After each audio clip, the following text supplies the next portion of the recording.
Ini pakai kamera? Enggak. Pakai kamera? Enggak. Iya, pakai. Semua. Enggak usah. Masa? Pakai kamera, enggak usah kan? Enggak usah.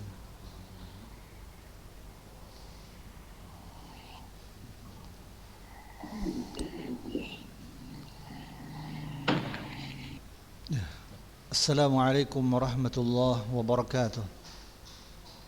Waalaikumsalam warahmatullahi wabarakatuh. Alhamdulillah wassalatu wassalamu ala Rasulillah wa ala alihi wa sahbihi wa mawalah. Abnai at-talabah, mari kita bersyukur kepada Allah Subhanahu wa taala atas seluruh nikmat dan karunia-Nya yang masih Ia berikan kepada kita. Kemudian salawat dan salam kepada Rasulullah sallallahu alaihi wasallam dan seluruh para sahabatnya serta para pengikutnya sekalian. Anak-anak Ustaz yang Ustaz cintai dan Ustaz banggakan, kaifa halukum? Khair, alhamdulillah. Ya. Ya, alhamdulillah. Ya, semoga Allah SWT masih memberikan kepada kita kesehatan, perlindungan, ya, sehingga kita bisa mengikuti pelajaran kita, dan semoga Allah Subhanahu wa taala mengangkat wabah yang melanda di dunia pada saat ini, sehingga kita bisa bertatap muka kembali di sekolah Ulun Nuha yang kita cintai. Anak-anak Ustaz yang Ustaz cintai, pada hari ini kita membahas hadis yang ke-33, yaitu hadis yang berkenaan tentang wajibnya bukti dan saksi bagi orang yang menuduh dan sumpah bagi yang dituduh, yaitu hadis dari Ibnu Abbas radhiyallahu anhuma bahwasanya Rasulullah sallallahu alaihi wasallam bersabda, "Lau yu'tan nasu bida'wahum ladda'a rijalun amwala qaumin wa dima'ahum, lakinil bayyinatu 'alal mudda'i wal yaminu 'ala man ankara." Nabi sallallahu alaihi wasallam bersabda, seandainya setiap manusia diberi haknya berdasarkan dakwaan atau klaim tuduhan mereka, maka tentu ada orang-orang yang akan mengklaim, menuduh, menuntut harta dan darah suatu kaum. Namun pembuktian atau barang bukti wajib bagi pendakwah, orang yang mengklaim, ya, bagi penuduh, dan sumpah wajib bagi pihak yang mengingkari atau terdakwa. Hadis ini adalah merupakan hadis hasan yang diriwayatkan oleh Al-Imam Al-Baihaqi dan juga diriwayatkan oleh perawi-perawi lainnya. Anak-anak Ustaz yang Ustaz cintai dan Ustaz banggakan, hadis ini adalah merupakan kaidah yang agung dari kaidah-kaidah hukum dalam syariat. Ya, dia adalah merupakan dasar dari dasar-dasar hukum dan rujukan utama ketika terjadi perselisihan dan persengketaan. Islam adalah agama kita, yaitu agama yang sempurna bagi kehidupan, di mana Islam itu mencakup akidah yang bersih, ibadah yang suci, akhlak yang mulia, syariat yang luhur yang menjamin terpenuhinya hak semua orang yang berhak untuk mendapatkannya. Ya, ia melindungi darah, harta dan kehormatan setiap orang. Ketika mahkamah yang merupakan rujukan dan tumpuan dalam menyelesaikan perselisihan, persengketaan, pertengkaran, dan hukum adalah pemutus dalam menangkan hak dan menjamin didapatkannya oleh orang yang memang berhak menerimanya. Maka Islam menetapkan kaidah dan ketentuan yang akan menghalangi orang-orang yang hatinya berpenyakit untuk berbuat macam-macam dan menindas orang lain serta menjaga umat dari kezaliman dan disia-siakannya. Hadis ini mensyaratkan untuk menghadirkan argumen, dalil yang kuat agar suatu dakwaan dianggap sah dan memiliki kekuatan hukum. Menyebutkan tentang dalil-dalil yang sesuai bagi kedua belah pihak, yaitu yang menuduh dan tertuduh, dan apa yang harus menjadi pegangan bagi seorang hakim dalam mengetahui kebenaran dan mengeluarkan keputusan berdasarkan kebenaran tersebut. Anak Ustaz yang Ustaz cintai, para ulama bersepakat bahwa yang dimaksud dengan al-bayyinah, bukti, dan asy-syahadah, persaksian, karena saksi pada umumnya dapat mengungkap kebenaran dan kejujuran orang yang menuduh pendakwa. Saksi adalah cara pengungkapan dan penampakan hakikat yang sebenarnya, karena ia berpatokan kepada penglihatan langsung dan hadir di tempat kejadian perkara.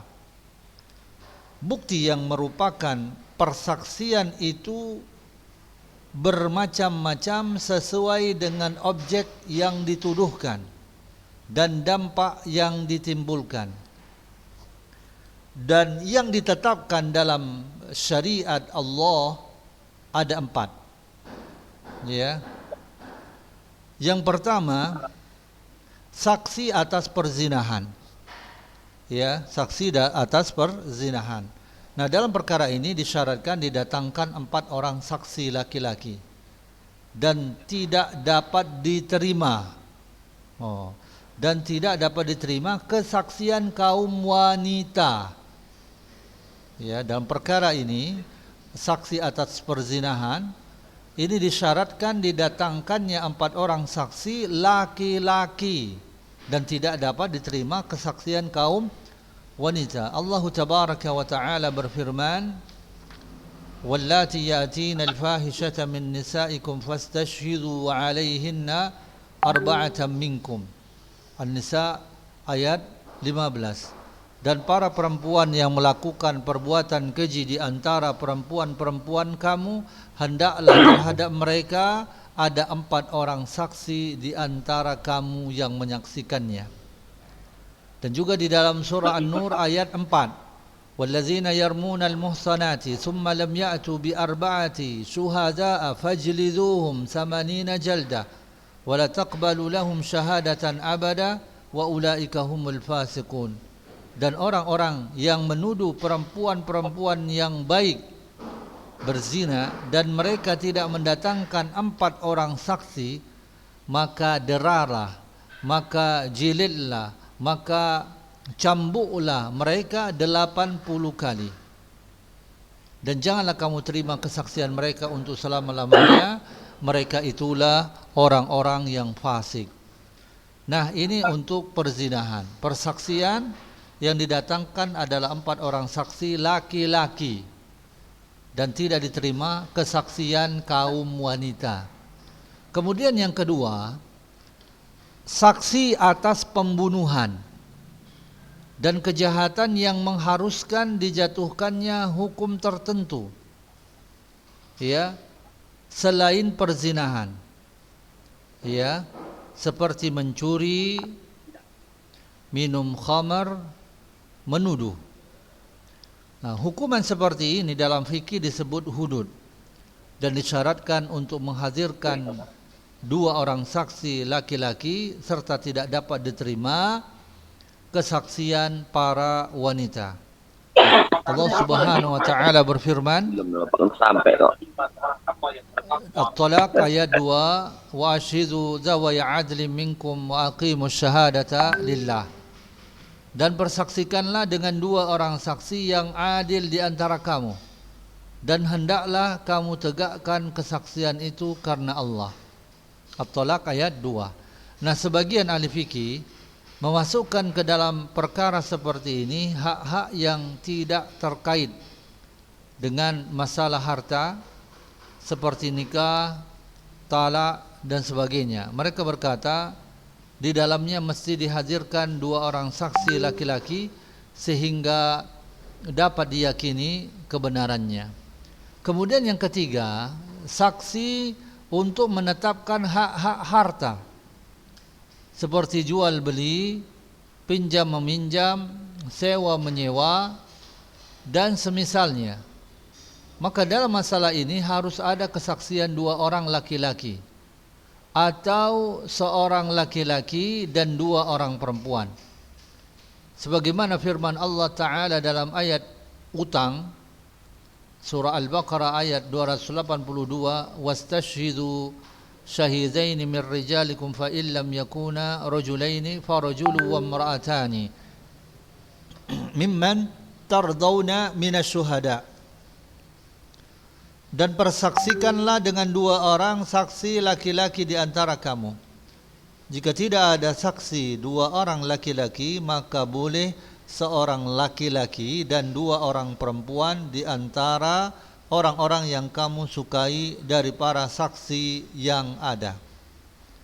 Kemudian yang keempat, ya itu yang ketiga, saksi untuk menetapkan hak-hak harta seperti jual beli, pinjam meminjam, sewa menyewa dan semisalnya. Kemudian yang keempat, kesaksian atas perkara-perkara yang pada umumnya tidak dapat diketahui kaum laki-laki.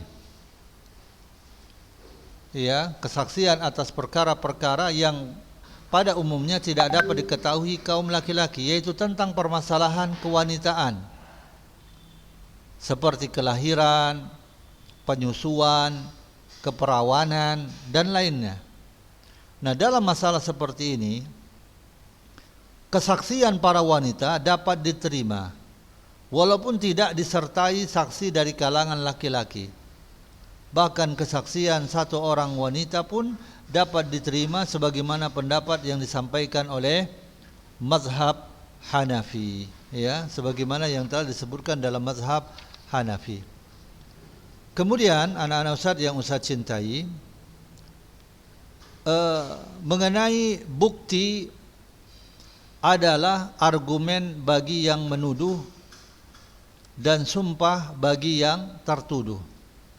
Nah, seorang hakim muslim diperintahkan untuk memutuskan hukum bagi orang yang memiliki bukti yang menunjukkan kejujurannya, ya, yang menunjukkan kejujurannya.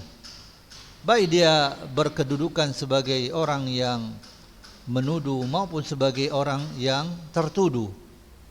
Nah, syariat yang bijaksana menjadikan bukti sebagai argumen bagi orang yang menuduh. Jika dia mengemukakannya, maka apa yang dituduhkannya dianggap benar. Sebagaimana ia pun menjadi sumpah, ya, ia pun menjadikan sumpah sebagai hujjah bagi orang yang tertuduh. Jika yang menuduh tidak punya bukti, maka jika dia bersumpah, terbebaslah dia dari apa yang dituduhkan kepadanya. Ya, terdapat hadis sahih dari Rasulullah SAW, beliau bersabda kepada yang menuduh, syahidaka au yaminuhu, 2 orang saksimu atau sumpahnya yang tertuduh. Hikmah dalam pembagian ini adalah karena seseorang yang menuduh adalah menuduhkan sesuatu yang tersembunyi, maka dia butuh kepada bukti yang kuat untuk menampakkan kebenaran atas tuduhan itu. Dan bukti adalah dalil yang kuat karena ia merupakan ucapan yang tak dapat dibantah, maka dijadikannya dari yang menuduh. Adapun sumpah, maka kekuatannya itu lebih rendah karena dia merupakan ucapan salah satu dari 2 orang yang berselisih. Ya, dan orang yang dituduh tidak mendakwakan suatu perkara yang tersembunyi, dia hanya berpegang teguh dengan sesuatu yang asal dan dianggap seperti keadaan sebelumnya, tak bersalah, maka argumen yang dibutuhkan lebih lemah, yaitu sumpah, dan ia sangat cocok baginya, maka itulah yang diminta darinya. Kemudian argumen orang yang menuduh lebih didahulukan daripada argumen orang yang tertuduh. Ya, jika syarat dakwaan telah terpenuhi di hadapan mahkamah, maka sang hakim mendengarkannya, kemudian menanyakan kepada yang tertuduh atas dakwaan tersebut. Jika dia mengakuinya, maka hakim memutuskan perkara berdasarkan pengakuannya tersebut, karena pengakuan adalah bukti yang mengikat orang yang menyatakannya. Jika si tertuduh mengingkari, maka hakim meminta dari yang menuduh untuk mendatangkan bukti. Jika dia dapat mendatangkan bukti, maka diputuskan berdasarkan bukti tersebut dengan mengabaikan perkataan orang yang tertuduh atau pengingkarannya, walaupun disertai dengan sumpah yang keras. Jika yang menuduh tidak dapat menghadirkan bukti, maka sang hakim meminta kepada orang yang tertuduh untuk mengucapkan sumpah. Jika dia bersumpah, maka dia bebas dan gugurlah tuduhan tersebut. Nah, dalil atas semua itu adalah sabda Nabi SAW kepada orang yang menuduh, apakah kamu punya bukti? Dia menjawab tidak. Maka dia berkata, maka bagi kamu sumpahnya yang tertuduh. Pertama-tama Rasulullah SAW bertanya tentang bukti kepada yang menuduh. Selanjutnya adalah orang yang tertuduh berhak untuk bersumpah karena tidak adanya bukti. Maka ditetapkan bahwa argumen orang yang menuduh lebih didahulukan dari argumen orang yang tertuduh. Kemudian selanjutnya menjawab sumpah atas orang yang menuduh. Ya, jika seseorang yang tertuduh diminta untuk bersumpah, namun dia menolak, lalu dia meminta kepada hakim untuk menyumpah orang yang menuduh dan menerima dakwaannya, maka apakah permintaannya harus dipenuhi? Maka sebagian ahli fikih berpendapat, di antaranya mazhab Syafi'i, bahwa permintaannya harus dipenuhi, karena di antara haknya adalah bersumpah dan membebaskan diri dari segala tuduhan.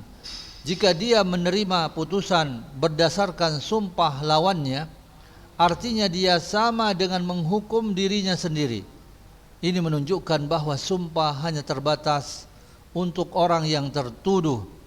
Jika sumpah dikembalikan kepada orang yang menuduh, niscaya sebagian sumpah tidak berasal dari orang yang tertuduh, dan ini bertentangan dengan makna yang dinyatakan oleh Nas yang mengandung makna pengkhususan. Kemudian putusan hukum dengan nukul, yaitu orang yang tertuduh menolak untuk bersumpah.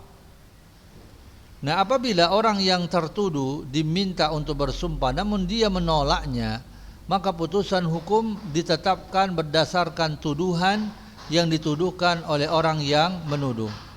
Demikian menurut mazhab Hanafi dan Hambali yang disertai perincian antara hak yang boleh diputuskan dengan ketiadaan sumpah dari yang tertuduh, dan hak tidak boleh diputuskan dengannya. Dalil mereka dalam hal ini adalah sesungguhnya Nabi SAW bersabda, sumpah bagi orang yang mengingkari, yaitu orang yang tertuduh, dan kata ala adalah untuk menunjukkan sesuatu yang wajib, sedangkan orang yang berakal dan beragama tidak akan menghindar dari kewajiban yang dibebankan kepadanya. Maka keengganannya untuk bersumpah menunjukkan bahwa dia mengakui hak orang yang tertuduh, atau dia ridha dengan menyerahkannya kepada yang menuduh. Dan seorang mukallaf diperbolehkan untuk menyerahkan haknya kepada orang lain, lalu diputuskan baginya berdasarkan hal tersebut. Kemudian Anak-anak Ustaz yang Ustaz cintai, kapan orang yang tertuduh bersumpah? Nah, Abu Hanifah, Al-Imam Syafi'i dan Al-Imam Ahmad berpendapat bahwa orang yang tertuduh bersumpah setiap diminta sumpah darinya dan tidak dibedakan antara orang yang tertuduh dan yang lainnya. Dalil mereka dalam masalah ini adalah keumuman hadis yang berkenaan tentang dimintanya sumpah dari orang yang tertuduh. Imam Malik rahimahullah ta'ala berkata, orang yang tertuduh tidak bersumpah kecuali jika telah ditetapkan bahwa antara dia dan orang yang menuduhnya terdapat interaksi berupa muamalah atau saling menghutangkan atau yang semisalnya, atau yang tertuduh adalah orang yang layak mendapatkan tuduhan, ya, yang dituduhkan oleh orang yang menuduhnya. Nah, dalil dari pendapat ini adalah pertimbangan kemaslahatan sehingga manusia tidak menjadikan dakwaan sebagai sarana untuk menyakiti orang lain dengan menggiring orang yang mereka tuduh ke pengadilan tanpa ada alasan yang membenarkannya. Juga orang-orang bodoh orang-orang bodoh tidak bertindak kurang ajar kepada orang yang memiliki keutamaan dan kemuliaan dengan tujuan untuk menjatuhkan harga diri mereka di depan pengadilan atau dijadikan peluang untuk merampas harta mereka dengan cara yang tidak benar. Nah, kemudian dengan apa sumpah menjadi sah? Jika diarahkan sumpah kepada salah seorang yang bersengketa, maka sang hakim meminta agar mereka bersumpah atas nama Allah dan tidak boleh dengan menggunakan yang lain, baik yang bersumpah adalah seorang muslim maupun non muslim. Ya, Ibnu Umar radhiyallahu an mengatakan bahwa Rasulullah SAW bersabda, sesungguhnya Allah melarang kamu untuk bersumpah dengan nama bapak-bapakmu. Barang siapa bersumpah maka bersumpahlah dengan nama Allah atau diam. Ya. Kemudian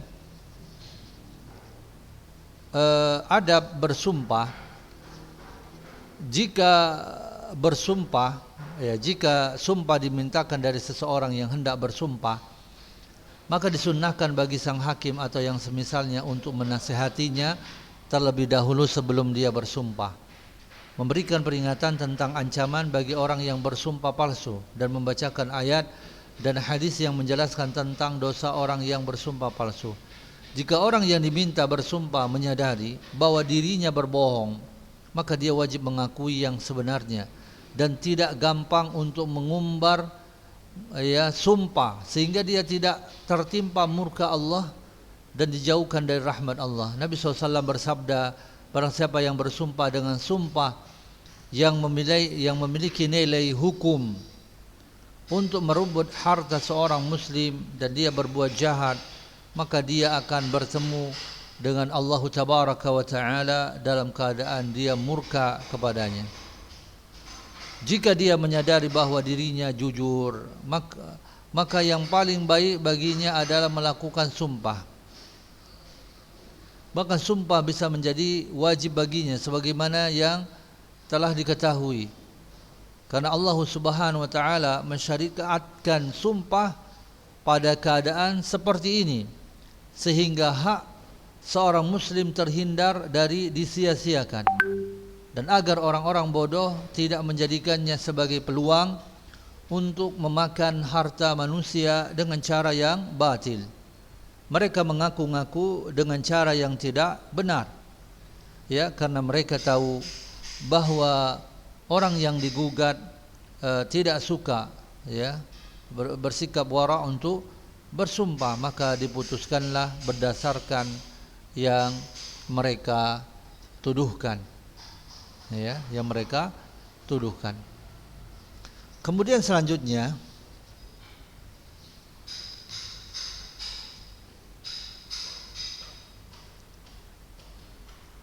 tentang penetapan hukum berdasarkan satu orang saksi dan sumpah.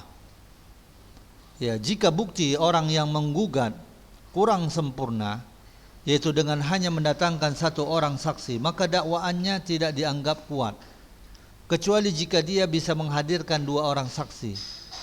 Maka apakah sumpahnya dapat diterima sebagai pengganti dari dua orang saksi, lalu diputuskan berdasarkan hal tersebut? Maka mazhab Hanafi berkata tidak boleh, diputuskan dengan satu orang saksi dan sumpah dalam suatu hukum. Dalam setiap dakwaan mesti disertai bukti yang sempurna. Jika tidak, maka orang yang tergugat diminta untuk bersumpah, dan orang yang menggugat tidak bersumpah pada saat itu. Nah, mazhab Maliki, Syafi'i dan Hambali berkata diputuskan dengan satu orang saksi yang disertai dengan sumpah orang yang menggugat dalam masalah harta atau ditujukan untuk mendapatkan harta. Nah, dalil atas hal ini adalah bahwa Ibnu Abbas berkata, sesungguhnya Rasulullah sallallahu alaihi wasallam memutuskan dengan sumpah dan satu orang saksi. Dikecualikan hal ini dalam masalah hudud dan qisas, maka hal ini tidak berlaku. Nah, kemudian selanjutnya mengenai sumpah orang yang menggugat disertai dengan saksi. Sumpah orang yang menggugat disertai dengan saksi dan sumpah para saksi. Kita ketahui bahwa argumen orang yang menggugat adalah bukti. Jika dia mampu menghadirkan bukti, maka hukum diputuskan berdasarkan bukti itu. Ya, Imam Ahmad meriwayatkan bahwa hendaklah hakim meminta kepada penggugat untuk bersumpah, ya, bahwa semua saksi yang dia hadirkan berkata jujur. Jika dia qadhi meragukan atas kejujuran mereka. Ibnu Rajab berkata, Imam Ahmad pernah ditanya tentang masalah ini, maka beliau menjawab, yang demikian itu pernah dilakukan oleh Ali. Penanya berkata, apakah ini benar? Maka beliau menjawab, yang demikian itu pernah dilakukan oleh Ali. Nah, demikianlah dalam kondisi seperti ini hendaklah seorang hakim meminta para saksi untuk bersumpah sebagai penguat atas kesaksian mereka untuk menghindarkan keraguan. Sabda Nabi sallallahu alaihi wasallam, sumpah atas orang yang mengingkari, ya, sumpah atas orang yang mengingkari ini tidak mutlak, ya, tidak berlaku secara umum. Dikecualikan darinya satu dalam masalah li'an, suami mendakwa istri berzina, maka suami diperintah untuk bersumpah padahal dia yang mendakwa. Yang kedua, jika suami mendakwa bahwa dia telah menyetubuhi istrinya dalam masalah ila, ya, bersumpahnya suami untuk tidak mencampuri istri. Yang ketiga, orang yang tidak solat, jika dia berkata bahwa dia solat di rumah. Yang keempat, tentang kisah pembunuhan, bahwa orang-orang melapor kepada Rasulullah sallallahu alaihi wasallam tentang terbunuhnya Abdullah bin Sahal. Kemudian Rasulullah sallallahu alaihi wasallam bersabda, 50